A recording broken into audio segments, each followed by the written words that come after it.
Carlos, third row of the grid lockout for Ferrari. Good result? Yeah, good result, especially after what I suffered in FP3. The crash, that obviously takes out quite a bit of confidence, the pressure in the minutes prior to Q1, not knowing if I was going to go out. Yeah, probably one of the most challenging qualities of the season and of my life, really, with all the tension and the pressure going on there.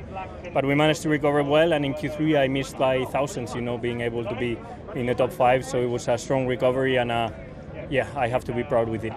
What a job from the team to rebuild the car in such a short amount of time. How close to what you had earlier in the weekend did it feel? Was it straight back there?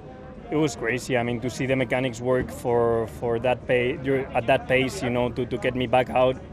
One of the most impressive things I've seen as a racing driver, and it was high tension, but also you could see everyone was just focused in my car in trying to get it back out.